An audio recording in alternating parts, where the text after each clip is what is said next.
जय हिंद दोस्तों, यूपीएससी हिंदी में आप सभी का बहुत बहुत स्वागत है। बार बार मेरे से ये प्रश्न पूछा जा रहा है, सर आपने कहाँ कहाँ कोचिंग की थी, कैसे कैसे कोचिंग की थी।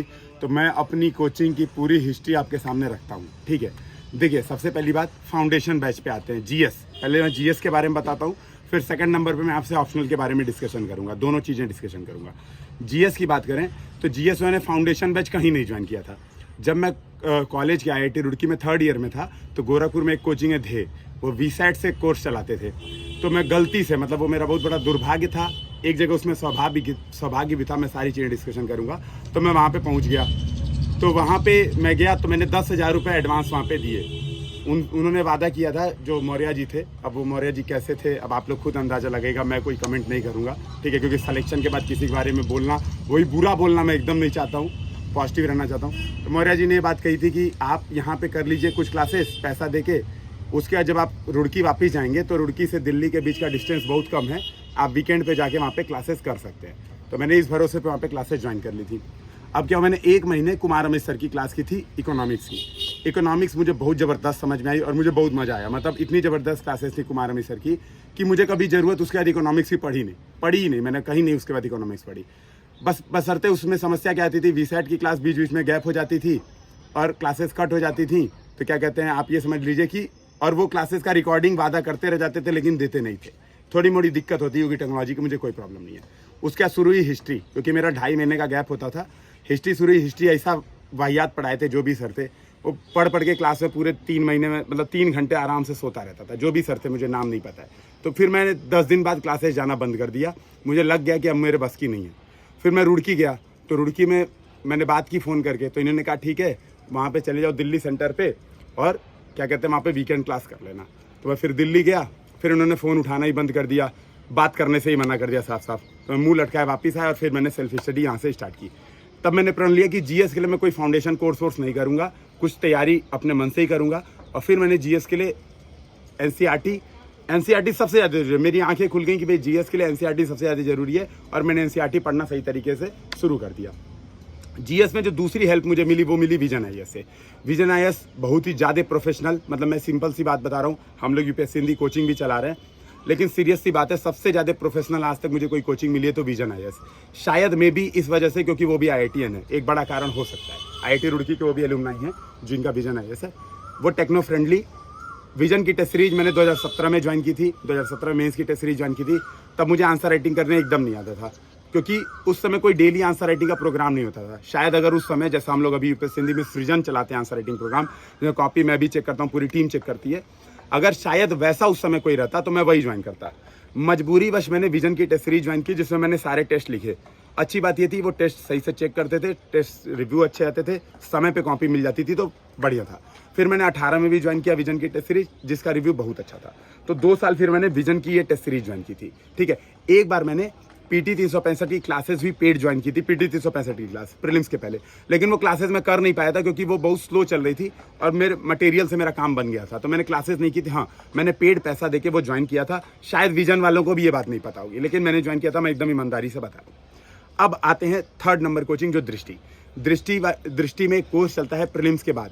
अच्छा रुकिए, दृष्टि में 2 बातें हैं। पहले जब मेरा ज्योग्राफी ऑप्शनल हुआ करता था, ठीक है, तो जब ज्योग्राफी ऑप्शनल हुआ करता था तो दृष्टि में मैंने ज्योग्राफी की टेस्ट सीरीज ज्वाइन की थी। हालांकि टेस्ट सीरीज की क्वालिटी बहुत अच्छी नहीं थी, लेकिन ठीक था, मतलब कॉपी हो गई थी, मतलब मैं लिख के दे देता था, 15 दिन 20 दिन, कई बार 1 महीना में कॉपी चेक होके आ जाती थी, टिक मार के नंबर मिल जाते थे, तो वहाँ पे ठीक था, उसमें कोई प्रॉब्लम नहीं थी।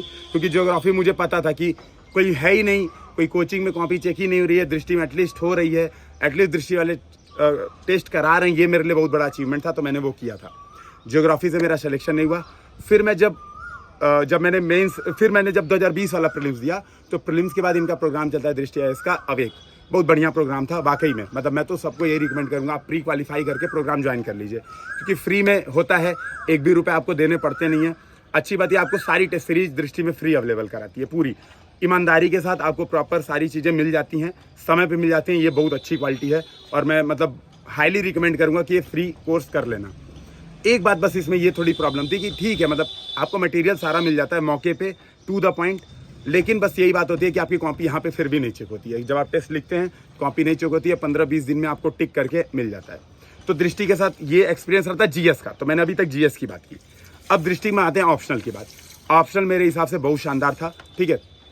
अब पहले एक बार ऑप्शनल पे आते हैं हिंदी लिटरेचर। पहले हिंदी लिटरेचर की बात करते हैं, फिर मैं ज्योग्राफी जिसमें फेल हुआ था, फिर उसके बाद सेकंड नंबर पे करूंगा, क्योंकि लोगों को ये जानने की बहुत ज़्यादा इच्छा है कि सर दृष्टि में आपने क्या किया था, दृष्टि में आपने क्या किया था। तो देखिए हिंदी लिटरेचर के मुझे कहीं से वीडियोस कुछ मिल गए थे, पूरे के पूरे वीडियोस मिल गए थे फ्री में मिल गए थे, कुछ टेलीग्राम चैनल पे वायरल हो रहे थे, तो मैंने वहाँ से उठा लिया था। तो वहाँ पे मैंने स्टार्टिंग में बहुत मनोयोग से, क्योंकि मुझे बहुत मज़ा आता था, विकास सर की क्लास बहुत मज़ा आती थी शुरू में, तो मैंने 25 क्लासेस की, 25 क्लासेस करीब की, क्योंकि मैं यूपीएससी हिंदी भी चला रहा था, मुझे समय भी नहीं मिल पा रहा था। उसके बाद मैं चीज़ों को रिपीट होते होते फिर बोर होने लगा। 25 क्लास मुझे बहुत मज़ा आई थी, मैं एकदम झूठ नहीं बोलूँगा। मुझे लगा कि यार क्या मतलब पढ़ाया जा रहा है, ये तो ऐसे पढ़ लिए तो मतलब टॉपर ही हैं, बहुत मज़ा आ रहा था। लेकिन जब वो धीरे धीरे आगे बढ़े, जब 50 तक पहुँचने लगे ना, तो फिर मुझे लगा कि यार नहीं यार ये इफेक्टिव नहीं है, क्योंकि अभी 150 क्लासेस बची हुई हैं मेरे पास, बहुत ज़्यादा क्लासेस बची हुई हैं, और मेरे पास उतना समय नहीं है, क्योंकि मैंने 1 साल का गैप लिया था, उसमें मुझे यूपीएससी हिंदी भी पढ़ाना था, और सबसे बड़ी बात है उस साल मैं यूपीपीसीएस का मेंस भी दे रहा था, जो कि ये भी बात किसी को पता नहीं है। मैं अपने सामने से मैं कह रहा हूँ, मैं पूरी तरह से ईमानदारी आपको बातें बताऊंगा। तो फिर मैंने क्लासेस करनी 50 के बाद बंद कर दी। मैंने और रमन सर ने अपना प्लान किया था कि हम सारी क्लासेस कर डालेंगे जल्द से जल्द, लेकिन मैं परेशान हो गया। मैं सोता ऐसे क्लास करता था, मेरी आँख खुलती थी तो क्लास खत्म हो जाती थी, क्योंकि जो स्टार्टिंग का 1 घंटा जो व्याकरण डिस्कशन होता था वो मुझे बहुत ज़्यादा मतलब इरिटेट करने लगा था। शुरू में 25 क्लास बहुत मज़ा आया था, फिर बहुत ज़्यादा इरिटेट करने लगा था, तो मैंने फिर क्लास करना बंद कर दिया। फिर मैं शरण में गया मटेरियल के। देखिए सीधी बात है, हिंदी लिटरेचर का आपके पास और कोई मटेरियल है ही नहीं, तो कोई व्यक्ति मेरे हिसाब से ये दावा करना भी गलत है, और कोई कर भी नहीं सकता कि हिंदी लिटरेचर का मटेरियल कहीं और से पढ़ेगा, ठीक है। इग्नू का मटेरियल आप बैठ के उसको पढ़ोगे, बहुत हैवी मटेरियल है, नो डाउट कंटेंट अच्छा है इग्नू का भी, वो पढ़ने का ना किसी के पास समय रहता है, और मूर्खता ही कही जाएगी। तो दृष्टि के चूँकि मटेरियल सिलेबस वाइज हैं पूरे के पूरे, तो बहुत अच्छे मटेरियल हैं, मैंने उसको पढ़ा। अब मैं बताता हूँ, तो मैंने स्टार्टिंग के 1 महीने मटेरियल पढ़ा, आ गया था नवंबर दिसंबर, अब था जनवरी में यूपीपीसीएस का मेंस। यूपीपीसीएस का मेंस था, नवंबर दिसंबर आ गया था। चूंकि मटेरियल भी 1400-1500 पेज का था, तो श्योर हो गया था कि मैं मटेरियल पढ़ नहीं पाऊंगा, और यूपीपीसीएस का मेंस देने जाऊंगा तो मेरी कुछ तैयारी नहीं होगी। तब मैंने क्या किया, मटेरियल पढ़ना भी बंद कर दिया।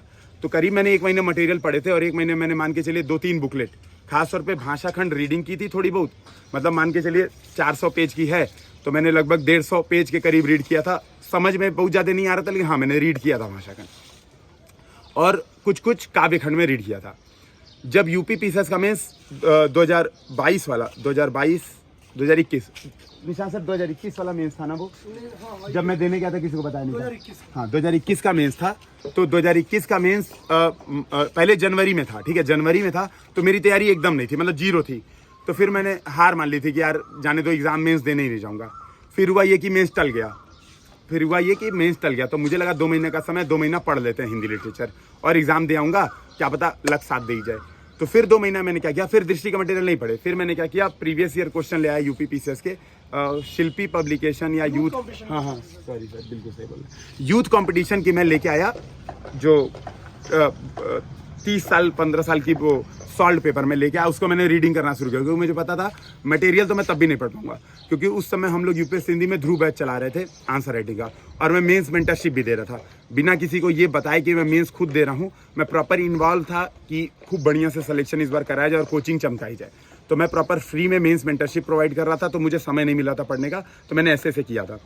मेंस दिया बिना तैयारी के, बहुत ज़्यादा हिंदी, अब आप समझ सकते हैं हिंदी कितनी तैयार थी, मतलब सिलेबस का 1/10 आप कह सकते हैं नहीं तैयार था।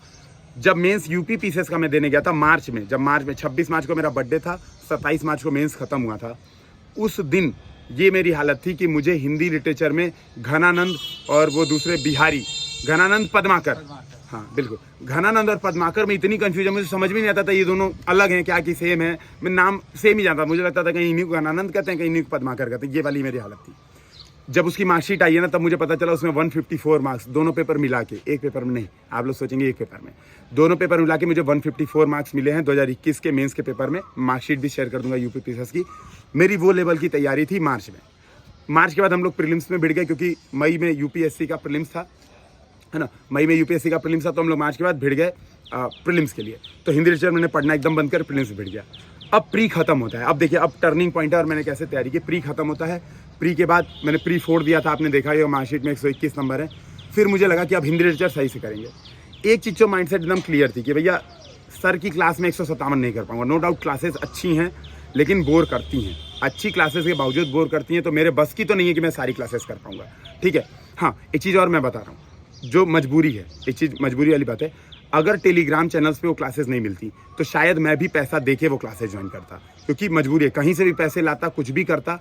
तो मतलब टेलीग्राम चैनल वालों का बहुत आभार कि उन्होंने प्रोवाइड करा दिया था उस समय। मजबूरी में कहीं ना कहीं से तो ज्वाइन करता है, भले से 50 ही क्लास करता, सीधी बात है, क्योंकि इतना मेरे पास अकल है। ये ध्यान रखिए कि आप मटेरियल तो आपको मिल जाते हैं सारे, यूज़ उसको आप अपने आवश्यकता के अनुसार करते हैं, आप सारी चीज़ें नहीं पढ़ने लगते हैं, ठीक है। अंधभक्त नहीं बन जाते हैं कि नहीं नहीं क्लास है सर की तो सारी करनी है, नहीं, जितनी रिक्वायरमेंट है बहुत है, 50 कर ली मोर देन सफिशिएंट है। भले से मैं 40,000 रुपये दे के ज्वाइन करता तब भी। तो फिर मैंने क्या किया, प्री के बाद फिर मैंने क्या किया, दृष्टि का वही फिर से अवेक वाला प्रोग्राम मैंने रजिस्टर कराया, बहुत जल्दी रिजल्ट आ गया था, 15 दिन के अंदर रिजल्ट आ गया था। फिर मैंने क्या किया, जो 400 क्वेश्चन आंसर की बुकलेट होती है दृष्टि की, मैंने पूरा फोकस उसी पे कर दिया। मैंने सारी चीज़ें हटा दी, जो मटेरियल थे सब हटा दिया, सारे मटेरियल किनारे कर दिए। वो 400 पेज की जो बुकलेट है उस पर पूरी तरह से फोकस किया। फिर मैंने सत्यप्रकाश सर ने, हमने अंकुरण लॉन्च किया, हमने आपस में अंकुरण लॉन्च किया और हमने क्या किया, एक दूसरे को खूब पढ़ाया। तो मटेरियल दृष्टि का था, पढ़े हमने क्या किया, उन मटेरियल्स में अपने वैल्यू एडिशन खूब किए। जो जैसे दृष्टि का देखिए 2-3 सोर्स ये हिंदी साहित्य के लिए यूज़ किए, दृष्टि का मटेरियल, सेकंड नंबर पे जो उनकी क्वेश्चन आंसर की बुकलेट है वो, थर्ड नंबर पे गूगल। हम क्या करते थे, गूगल कर करके, जैसे ये अपना वो कौन है, महादेवी वर्मा, जो स्मरण साहित्य लिखती है ना, तो महादेवी वर्मा के बारे में जो स्मरण साहित्य, संस्मरण साहित्य, वो दृष्टि का कंटेंट अच्छा नहीं था। उन सभी पे पॉइंट्स, क्योंकि देख रहे थे कि यार सारे पॉइंट्स के लगभग सिलेबस के सब पॉइंट्स हमने गूगल कर करके सत्यप्रकाश सर को टारगेट दे दिया था। वो रोज क्या करते थे, वो पीडीएफ है सारी मेरे पास, सत्यप्रकाश सर रोज कुछ कुछ पॉइंट्स बना के मुझे भेजते जाते थे। और हम लोग फिर शाम को 2 घंटा हिंदी लिटरेचर पे खूब मेहनत की थी, मतलब जम के मेहनत की थी। मुझे लग रहा था इस बार हिंदी लिटरेचर में सबसे ज़्यादा नंबर होंगे। व्याख्या पे बैठ के एक ही व्याख्या 2-2, 3-3 बार इस बात पे प्रैक्टिस करते थे कि यार व्याख्या है और मुझे नहीं समझ में आ रही है तो मैं क्या लिखूंगा। हमारा टारगेट ये रहता था एग्जाम का दिन, कि एग्जाम के दिन आई व्याख्या और मुझे नहीं आ रहा है इसके बारे में, मुझे नहीं समझ में आ रहा है, तब मैं क्या करूंगा कि मेरे नंबर कटे नहीं। तो पूरा टारगेट किया था, इसीलिए पेपर 2 में मुझे 140 नंबर मिले, ठीक है, जो कि कितने महीने में मिले 140 नंबर आप समझ सकते हैं। मुझे मिले हैं लगभग वही 3 महीने में, क्योंकि उसके पहले मेरी हिंदी लिटरेचर की तैयारी पद्माकर घनानंद में भी सीमित नहीं थी, ये समझ सकते हैं आप, इतनी बुरी हालत थी। तो उसका पूरा कंटेंट दृष्टि का यूज़ किया है, कोई समस्या नहीं है। टेस्ट सीरीज भी दृष्टि की थी, क्योंकि वो फ्री वाली अवेक वाली टेस्ट सीरीज थी। अब टेस्ट सीरीज में लिखता था दृष्टि में, ठीक है, तो टेस्ट सीरीज लिखता था, लेकिन यार वो देखो जो बात सच्चाई है वो सच्चाई है। विकास सर का कंटेंट नो डाउट बहुत अच्छा है, ठीक है, इसमें कोई समस्या नहीं है। और टीचर भी वो, मतलब यार हिंदी मीडियम के लिए तो इतना उन्होंने काम किया है, शुरू से ही आंदोलन किया है, शुरू से ही सारी चीज़ें साथ में रही है। हिंदी मीडियम वालों को अभी बहुत सारे फ्री कंटेंट भी दे रहे हैं, और बहुत मतलब उनकी जो वेबसाइट है, बाकी सारी चीज़ें बहुत शानदार हैं। इसमें मुझे कोई क्रिटिसिज्म नहीं करना, ना है क्रिटिसिज्म, झूठ में क्यों किसी का क्रिटिसिज्म करूँ। बस एक बात मात्र ये है कि यार जो लोग हैं कॉपी चेकर्स, वो कॉपी नहीं से चेक करते हैं। तो मैं बस ये कंप्लेन, मतलब आप समझ सकते हैं ये कंप्लेन है, मैंने बार बार कंप्लेन की भी है। जो व्हाट्सएप पे मैं रोज कहता था मैम मेरी कॉपी नहीं मिली, कोई मैम थी मैम मेरी कॉपी नहीं मिली। इवन एक बार मैंने धमकी भी दे दी थी, क्योंकि विकास सर की क्लास थी, कुछ हिंदी लिटरेचर के लिए गाइड करने वाले थे, तो मैंने धमकी दे दी थी कि मैं अब आज जा रहा हूँ सीधे लाइव क्लास में विकास सर से बोलूँगा। तब उन्होंने क्या किया, उसी दिन मेरी 2 कॉपी चेक करके भेजवाई। और 2 कॉपी क्या चेक थी, टिक नंबर। तो मुझे लगा कि मतलब हाँ चलो मिल गई, अब कंप्लेन भी नहीं कर सकते, ठीक है। तो उसी दिन जो कंप्लेन की धमकी दी तुरंत मिल गई, ये तो सही बात है। फिर मैंने धमकी लगातार दे के अपने कुछ जो मटेरियल मुझे काम के थे, जैसे व्याख्या पे मटेरियल, कुछ जो विकास सर ने क्लास में बोले थे कि ये मटेरियल पढ़ लेना चाहिए, तो मैंने क्या किया था, वो मटेरियल उनसे धमकी दे के मांगा था। अंततः पढ़ा क्या था उन 3 महीनों में, 7 साल के प्रीवियस ईयर क्वेश्चन, और उन 7 साल के प्रीवियस ईयर क्वेश्चन पे कंटेंट खुद से वैल्यू एडिशन करके बनाया था, जो कि पूरा अंकुरण जो बैच लॉन्च किया है जो हिंदी साहित्य का, वो समझिए वो अंकुरण बैच ही बन गया था। अंकुरण बैच जो लॉन्च किया ना, वही कंटेंट अंकुरण बैच में पढ़ा रहे हैं, वैल्यू एड करके, ठीक है। ये हो गई मेरी ऑप्शनल की तैयारी। अब मैं बताता हूँ आपका जो ऑप्शनल पहले था, जो मैंने छोड़ दिया था, भूगोल, क्योंकि किसी को नहीं छोड़ना है, मतलब सबके बारे में बताना है मुझे। तो भूगोल मैंने सबसे पहले आलोक रंजन सर की क्लास की थी कॉलेज में ही। कॉलेज में नियो स्टेंसिल से एक वेबसाइट चलती थी, उसमें ऑनलाइन पढ़ाते थे वो, तो मैंने वो ज्वाइन किया था। तो मैंने कुछ क्लासेस की, उन्होंने भी क्या किया, क्लास की वैलिडिटी 6 महीने रखी थी, कोर्स कंप्लीट नहीं किया, बीच में ही काट दिया क्लास, बोले वैलिडिटी खत्म, जबकि जियोमॉर्फोलॉजी हो ही नहीं पाई थी। मतलब बहुत सारे सेक्शन छूट गए थे, लेकिन मुझे गम नहीं था, मतलब हाँ मैंने सेल्फ स्टडी से कर लिया था। उनकी क्लासेस जितनी आई थी मैंने वो की थी। तो 6 महीने में जितनी क्लासेस मुझे मिली थी वो मैंने की थी, भले से उनकी क्लासेस कंप्लीट नहीं हो पाई थी, मैंने की थी, मुझे समझ में भी आया था और बहुत अच्छा उन्होंने पढ़ाया भी था, जितना सेक्शन पढ़ाया था अच्छा पढ़ाया था, मुझे मज़ा भी आया था। फिर लेकिन मेरे ज्योग्राफी में जब फर्स्ट अटेम्प्ट में नंबर कम आए, तो फिर मैंने कहा कि यार मुझे प्रैक्टिस करनी है, मुझे ये बात समझ आ गई कि मुझे प्रैक्टिस करनी है। तो प्रैक्टिस करने के लिए मैंने हिमांशु सर का, जो वो 500 प्लस होता है, हिंदी माध्यम में उस पहली बार उन्होंने लॉन्च किया था, तो मैंने वो बैच ज्वाइन किया। अच्छा, मैं खुद नहीं जा पाया क्योंकि देखो एक सीधी बात है, कई लोग इसमें मेरी आलोचना करते हैं, कहते हैं झूठ बोल रहा है, ये बोल रहा है, वो बोल रहा है। जो लोग मुझे बचपन से जानते हैं वो जानते होंगे कि मैं एक भी बात मैंने झूठ नहीं बोली है, और ना मैं झूठ बोलता हूँ, ना मुझे झूठ बोलना पसंद है। मैं आपसे बता रहा हूँ, तो मैंने क्या किया था, मेरे पास 20,000 रुपये थे, और अब उसका मेरे पास दो यूज़ था। या तो मैंने, जैसे भैया और पल्लव ये लोग बोल रहे थे कि बीच में दिल्ली जाओ, प्री के बाद दिल्ली जाओ, दिल्ली जाके तैयारी करोगे कॉम्पिटिटिव माहौल में तो तैयारी अच्छे से हो जाएगी। 20,000 रुपये हमने इकट्ठा किए थे। अब 20,000 रुपये में 3 महीने दिल्ली में तो नहीं कटते, उस समय गरीबी का ये आलम था कि 20,000 रुपये में दिल्ली में तो नहीं कटते 20,000 रुपये में। तो फिर हमने ये डिसाइड किया, मैंने अपने एक दोस्त से बात की, अमित कुमार है मेरा दोस्त, IIT रुड़की का ही दोस्त है, भूगोल ऑप्शनल्स तैयारी करता, अभी बिहार PCS में सेलेक्टेड है। मैंने उससे बात की, मैंने कहा भाई एक काम, अच्छा पैसा उसके पास भी नहीं था, वो भी गरीब है, अच्छी बात थी, उसके पास भी पैसा नहीं था, तो आवश्यकताओं का दोहरा संकेत हो गया था। तो मैंने उससे बात की, मैंने कहा भाई एक काम कर, तू क्लास ज्वाइन करा ले, मैं तुझे पैसे दे देता हूँ। और मैंने उसको एक मोबाइल भी 10,000 रुपये की खरीद के दी। तो मैंने क्लास के पूरे पैसे भरे, 10,000 की मोबाइल दी, EMI पे मैंने मोबाइल ले ली थी। मैंने कहा एक काम, उसके पास मोबाइल भी नहीं था क्योंकि उसका जो मोबाइल था बहुत ख़राब था और ज़रूरत मुझे थी। मैंने सोचा दिल्ली जाऊँगा, महीने के 20,000 खर्च आएंगे, 3-4 महीने रहूँगा, कम से कम 50-60 हज़ार रुपये खर्च होंगे, जो कि मेरे पास नहीं है, और नए माहौल में जाऊँगा, 3-4 दिन मुझे सेटलमेंट में लग जाएगा। तो मैंने उसको पैसा दिया, एक मोबाइल खरीद के दिया।